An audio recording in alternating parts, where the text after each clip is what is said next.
जय हिंद प्यारे साथियों, कैसे हो आप सब? बिल्कुल मस्त होंगे। Unique study with Ajay YouTube channel पर आप सभी का बहुत बहुत स्वागत है। और हम फर्स्ट पेपर की क्लास में रिसर्च स्टेप पढ़ रहे थे। ठीक है कि रिसर्च स्टेप्स क्या होती हैं। टोटल 6 बहुत महत्वपूर्ण स्टेप थी, 2 अलग थी। ठीक है, उनके बारे में मैंने आपको बहुत अच्छे से समझा दिया था। और आज मेरे जुकाम लग गई, खांसी लग गई, हो सकता है निमोनिया के चांस हो जाएं। ठीक है, तो इसलिए थोड़ा अच्छे से बांध कर फिर क्लास ले रहा हूँ। ठीक है, इसी वजह से मैं लाइव क्लास नहीं ले रहा, आज रिकॉर्डेड क्लास मिलेगी। तो परिकल्पना एक ऐसा पूर्ण विचार, निष्कर्ष या सामान्यीकरण होता है। देखो, कल मैंने जो आपकी क्लास थी उसमें मैंने रिसर्च के स्टेप समझाए थे कि रिसर्च के कितने स्टेप होते हैं, जिसमें सबसे पहला समस्या का चयन होता है। अब समस्या का चयन, इसको मैंने बहुत अच्छे से समझा दिया था कि समस्या का चयन किस तरीके से करना चाहिए। समस्या का चयन करते समय शोधकर्ता को कौन कौन सी बातों को ध्यान में रखना चाहिए। अब आज हम पढ़ेंगे परिकल्पना के बारे में, जो कि रिसर्च स्टेप की सेकंड स्टेप है, हाइपोथेसिस तैयार करना या परिकल्पना। ठीक है ना। तो अब एक बात बताओ आप, परिकल्पना तैयार करना, ठीक है, और परिकल्पना ये तैयार करना है, और परिकल्पना, तो ये बताओ दोनों सेम है या अलग अलग है। ध्यान रखना, परिकल्पना दूसरी स्टेप है, परिकल्पना को तैयार करना तीसरी स्टेप होती है। परिकल्पना, इसको हम अच्छे से पढ़ते हैं अब हम कि परिकल्पना क्या होती है। परिकल्पना एक ऐसा पूर्ण विचार, निष्कर्ष या सामान्यीकरण होता है जो शोधकर्ता द्वारा शोध के वास्तविक परिणाम प्राप्त करने के लिए किया जाता है। ठीक है, देखो परिकल्पना क्या होती है। परिकल्पना एक ऐसा विचार होता है, एक ऐसा निष्कर्ष होता है, एक ऐसा तरीका होता है जिसके द्वारा शोधकर्ता एक निश्चित रिजल्ट तक पहुंचता है। ठीक है। परिकल्पना क्या है? परिकल्पना एक ऐसा तरीका है जिसके माध्यम से शोधकर्ता एक निश्चित परिणाम तक पहुंचता है, एक निश्चित रिजल्ट तक पहुंचता है। अब हम बात करेंगे परिकल्पनाओं की विशेषताओं के बारे में कि हाइपोथेसिस की क्या क्या विशेषताएं होती हैं। सबसे पहली विशेषता के बारे में हम बात करते हैं कि शोधकर्ता शोध से संबंधित जितने भी तथ्यों के बारे में जानता है, उन सभी की जानकारी के आधार पर ही परिकल्पना का निर्माण करना चाहिए। अब देखो, परिकल्पना क्या होता है कि एक तरीका होता है जिसके द्वारा एक सटीक रिजल्ट तक पहुंचा जाता है। ठीक है ना। परिकल्पना क्या है? परिकल्पना रिजल्ट तक पहुंचने के लिए शोध का एक तरीका है। परिकल्पना क्या है? रिजल्ट तक पहुंचने के लिए शोध का एक तरीका है, या शोध करने का एक तरीका है। तो इसमें क्या होता है, शोधकर्ता शोध से संबंधित जितने भी तथ्यों के बारे में जानता है, उन सभी की जानकारी के आधार पर ही परिकल्पना का निर्माण करना चाहिए। भाई, आप जो भी रिसर्च समस्या ले रहे हो, आप उस रिसर्च समस्या से संबंधित जितने बातें जानते हो, आप उस रिसर्च समस्या के संबंध में जितने फैक्ट जानते हो, उन फैक्टों से रिलेटेड और आपकी जानकारी से रिलेटेड ही आपको परिकल्पना का निर्माण करना चाहिए। परिकल्पना का कभी भी ऐसे निर्माण नहीं करना चाहिए कि जिसके बारे में आप कुछ भी नहीं जानते लेकिन आप परिकल्पना बना रहे हो। कभी भी ऐसा नहीं करना चाहिए। परिकल्पनाओं में तथ्यों का वर्णन या सारांश नहीं होता, बल्कि वह उसके विषय में एक विचार या प्रस्तावना होती है। ठीक है ना। ध्यान रखना, परिकल्पना में कभी कोई एक निश्चित सारांश या निश्चित वर्णन या निश्चित विश्लेषण नहीं होता, बल्कि उसके विषय के बारे में एक विचार होता है। ठीक है, जो समस्या है, समस्या के संबंध में एक विचार है। जैसे कल मैंने बताया था आपको एक एग्जाम्पल के द्वारा कि आपके गांव में बहुत सारी समस्या है, आपने चयन कर लिया कि मैं मेरे गांव की जो बेरोजगारी है उसको दूर करूंगा, या आपने समस्या सेलेक्ट कर ली। ठीक है, अब आप उस समस्या का समाधान करने के लिए क्या कर रहे हो, अलग अलग आइडिया आ रहे हैं आपके दिमाग में कि यार मैं इस तरीके से भी समस्या का समाधान कर सकता हूँ, इस तरीके से भी समस्या का समाधान कर सकता हूँ, इस तरीके से भी मैं इस समस्या का समाधान कर रहा हूँ। तो आपके दिमाग के अंदर जो वो विचार आ रहे हैं, जो वो आइडिया आ रहे हैं, जिन विचार और जिन आइडिया से आप उस समस्या को समाधान कर सकते हो, तो वो आइडिया, वो विचार क्या है? परिकल्पना है। परिकल्पना सरल होनी चाहिए, अर्थात शोध की आवश्यकता के अनुसार होनी चाहिए। ठीक है ना। आपके दिमाग में कोई भी समस्या है, आपके गांव की समस्या थी बेरोजगारी को दूर करना, तो इसका जो तरीका है ना, बेरोजगारी को दूर करने के जो तरीके आपके दिमाग में आ रहे हैं, वो बिल्कुल ईजी होनी चाहिए, जो हर एक कैंडिडेट तक उपलब्ध हो पाए।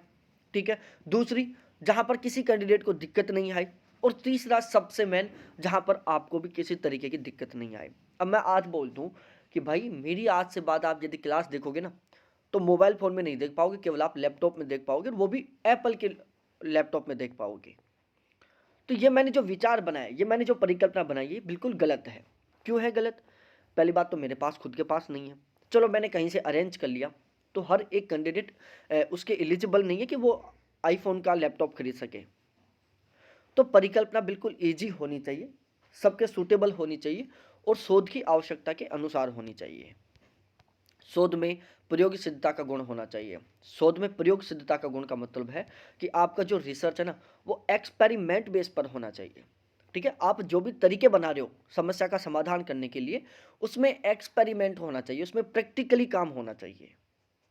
परिकल्पना अध्ययन की समस्या के मुख्य सिद्धांत से घनिष्ठतापूर्वक संबंधित होनी चाहिए। और जो परिकल्पना है ना, वो अध्ययन की समस्या का जो मुख्य सिद्धांत है उससे बिल्कुल घनिष्ठतापूर्वक संबंधित होनी चाहिए। यदि परिकल्पना उचित है तो शोध के परिणाम भी उचित ही आएंगे। ध्यान रखना, यदि आपकी परिकल्पना ठीक है, आपका काम करने का तरीका सही है, तो रिजल्ट 100% सही आएगा। और यदि आपने काम करने का तरीका ही गलत अपना लिया तो भाई रिजल्ट जायज़ सी बात है गलत ही आएगा। अब मैं आपको एक एग्जांपल देता हूँ। आपने नेट के फर्स्ट पेपर में 40+ क्वेश्चन ठीक करने का टारगेट ले लिया और उसके लिए आपने तरीका बनाया कि मैं भाई उपकार की, ट्रूमैन की और साहित्य की बुक पढ़ूंगा। ठीक है, इनको भाई घोट के पी जाओ आप। ठीक है, इनका हर एक शब्द रट लो। आप 40 तो दूर की बात है, 10 क्वेश्चन भी ठीक नहीं कर पाओगे। क्यों? क्योंकि जो आपने तरीका चुना है ना 40+ का स्कोर करने का, वो बिल्कुल गलत चुन लिया आपने, ये बुकें गलत चुन ली। ठीक है, आप ऐसा सोच सकते हो कि चलो मैं KVS Madan, Arihant, Shri education publication, इनके द्वारा मैं 40+ का स्कोर कर सकता हूं, तो बिल्कुल कंफर्म है, आप कर सकते हो उनके बेस पर। ठीक है, तो परिकल्पना सही होगी तो आपका रिजल्ट सही आने के पूरे चांस होंगे, परिकल्पना गलत होगी तो रिजल्ट गलत आने के पूरे चांस होंगे। यदि परिकल्पना परिचालित अनुसंधान पद्धतियों से मेल खाने वाली है तो वह व्यवहारिक प्रश्नों के हल में सहायक सिद्ध होगी। यदि परिकल्पना प्रचलित अनुसंधान पद्धतियों से मेल खाती है। प्रचलित अनुसंधान पद्धति क्या है? प्रचलित अनुसंधान पद्धति का मतलब है वो अनुसंधान पद्धतियां, वो अनुसंधान के तरीके जो फिलहाल में प्रचलन में हैं। तो यदि आपकी जो समस्या को सोल्व करने का जो तरीका है, आपका समस्या को सोल्व करने का जो तरीका है, यदि वो फिलहाल में जितने अन्य तरीके हैं उनसे मेल खा रहा है ना, तो भाई आपका जो रिसर्च है वो बहुत अच्छा होगा। वो क्यों होगा?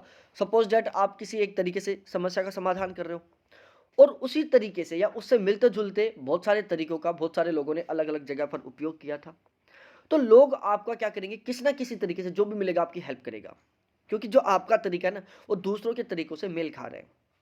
और यदि आपने एक ऐसा तरीका बना लिया जो किसी के तरीके से मेल नहीं खा रहा, पहली बात तो आप काम कंप्लीट नहीं कर पाओगे। हर लोग बोलेगा भाई ये क्या तरीका, हम तो इसके बारे में कुछ नहीं जानते, तूने क्या अपनाया, ये क्या कर लिया तूने, ये तो नहीं ना होता है। ठीक है, तो वह व्यवहारिक प्रश्नों के हल में सहायक सिद्ध होती है। उसके बाद हम परिकल्पनाओं के प्रकार पढ़ते हैं हम। देखो, एक नल हाइपोथेसिस होती है। ठीक है, दूसरा वैकल्पिक अल्टरनेटिव हाइपोथेसिस होती है, तीसरा स्टैटिकल हाइपोथेसिस होती है। ठीक है, तो अब मैं इन तीनों को समझाता हूँ कि नल हाइपोथेसिस क्या होती है, स्टैटिकल हाइपोथेसिस क्या होती है और अल्टरनेटिव हाइपोथेसिस क्या होती है। सबसे पहले मैं बात करता हूँ नल हाइपोथेसिस के बारे में, शून्य परिकल्पना के बारे में या असक्त परिकल्पना के बारे में। देखो, शून्य परिकल्पना को H0 कहते हैं। ठीक है, अल्टरनेटिव परिकल्पना को H1 कहते हैं। सबसे पहले तो ये दो शब्द याद करो। H0 का मतलब होता है नल हाइपोथेसिस, शून्य परिकल्पना, और H1 का मतलब है अल्टरनेटिव हाइपोथेसिस। ठीक है, इंग्लिश के शब्द जरूर याद कर लेना क्योंकि ये कभी चेंज नहीं होंगे। हिंदी के तो भाई साहब पर्यायवाची शब्द पता नहीं क्या दे देगा। अब H0 का मतलब क्या है? नल है। नल का मतलब बिल्कुल असक्त है। इसको H0 द्वारा दिखाया जाता है। नल परिकल्पना चरों के बीच किसी प्रकार का संबंध ना होने की बात करता है, अर्थात नल परिकल्पना द्वारा हम चरों के बीच कोई अंतर ना होने के संबंध का उल्लेख करते हैं। H0 है, नल है, मतलब जो चर है, जो फैक्ट है, उनके बीच में किसी तरीके का कोई संबंध नहीं है। तो यदि आपको कहीं पर ऐसा लग रहा है जहां पर चरों के बीच में किसी तरीके का कोई संबंध नहीं है, ठीक है, चरों के बीच में किसी तरीके के कोई अंतर की बात नहीं हो रही है, संबंध की बात नहीं हो रही है, तो वहाँ पर 100% क्या होगा, नल हाइपोथेसिस होगा। तो नल हाइपोथेसिस की सबसे मेन बात यही है कि चरों के बीच में किसी तरीके का कोई संबंध नहीं होता। ठीक है, जैसे तलाक का महिला के व्यक्तित्व पर पड़ने वाले प्रभाव का अध्ययन शोध समस्या है। तलाक का महिला के व्यक्तित्व पर कोई प्रभाव नहीं पड़ता, यह शून्य समस्या है, शून्य परिकल्पना है। ठीक है, यहाँ पर तलाक का महिला के व्यक्तित्व जीवन पर कोई प्रभाव नहीं पड़ रहा, इसलिए नल हाइपोथेसिस है। तो केवल इतना ध्यान रखना, नल हाइपोथेसिस को H0 बोलते हैं। यह चरों के बीच में जीरो संबंध को बताती है, चरों के बीच में संबंध असंबंध को बताती है। जो H0 हाइपोथेसिस है वो बताती है कि चरों के बीच में जीरो संबंध है, चरों के बीच में किसी तरीके का कोई संबंध नहीं है, चरों के बीच में किसी तरीके का कोई अंतर नहीं है। उसके बाद में हम बात करते हैं अल्टरनेटिव हाइपोथेसिस। अल्टरनेटिव हाइपोथेसिस को हम H1 कहते हैं। ठीक है, और जो H1 है ना, ये H0 से जस्ट अपोजिट है। अब कैसे है, H0 परिकल्पना बात कर रही थी कि चरों के बीच में किसी तरीके का कोई संबंध नहीं है, चरों के बीच में जीरो संबंध है। वहीं H1 बात करती है कि चरों के बीच में बहुत बड़ा संबंध है, चरों के बीच में बहुत बड़ा अंतर है। तो H0 हाइपोथेसिस जो नल हाइपोथेसिस है वो रिप्रेजेंट करती है कि चरों के बीच में किसी तरीके का कोई संबंध नहीं है, चरों के बीच में बिल्कुल जीरो संबंध है। वहीं जो H1 है वो रिप्रेजेंट करता है कि चरों के बीच में बहुत बड़ा संबंध है, चरों के बीच में बहुत बड़ा अंतर है। ठीक है, तो ये चीज़ें आपको पता होनी चाहिए। तो H0 का मतलब है चरों के बीच में जीरो संबंध, H1 का मतलब है चरों के बीच में बहुत बड़ा संबंध। ठीक है, जैसे नई दवा का रोग के लक्षणों पर कोई प्रभाव नहीं पड़ता। वैकल्पिक परिकल्पना, ध्यान रखना, इसको आप H1 या HA भी बोल सकते हैं। ठीक है, चाहे H1 बोल दो चाहे HA बोल दो। वैकल्पिक परिकल्पना को रोग के लक्षणों का कम करने के लिए दवा प्रभावी है। ठीक है, तो यहाँ पर प्रभाव पड़ रहा है, दवा से रोग के लक्षण कम हो रहे हैं, तो ये क्या हो रहा है, एक दूसरे से संबंधित हो रहे हैं। उसके बाद में हम बात करते हैं तीसरे स्टैटिकल हाइपोथेसिस के बारे में, जो सांख्यिकी परिकल्पना है। जब शून्य और वैकल्पिक परिकल्पना को सांख्यिकी पदों के रूप में व्यक्त किया जाता है तो उसको हम सांख्यिकी परिकल्पना कहते हैं। तो बस इतना याद कर लो कि यदि H0 और H1 परिकल्पना को यदि हम सांख्यिकी पदों के रूप में, मैथमेटिकल संख्याओं के रूप में व्यक्त करते हैं तो उसको हम सांख्यिकी परिकल्पना कहेंगे। ठीक है, तो ये परिकल्पनाएं हैं। प्यारे साथियों, आज मैं बहुत लंबी क्लास नहीं ले पा रहा हूँ क्योंकि पढ़ाने में थोड़ा प्रॉब्लम हो रही है, सीने में दर्द सा हो रहा है। तो हाइपोथेसिस कंप्लीट हो गया। छोटे छोटे वीडियो मैं आज कई प्रोवाइड करवाऊंगा। अब थोड़ी देर बाद में मैं सैम्पलिंग का एक वीडियो अपलोड कर दूंगा। ठीक है, तो आज 3-4 वीडियो आ सकते हैं, ये ध्यान रखना। जैसे कल नाइट में मैंने 1 बजे तक 1:30 बजे तक ज्योग्राफी क्लास रिकॉर्ड करके भेजी थी, वैसे ही मैं अब सैम्पलिंग का दूसरा वीडियो रिकॉर्ड करके भेज दूंगा। ठीक है, तो कुछ समय बाद में सैम्पलिंग का वीडियो आने वाला है।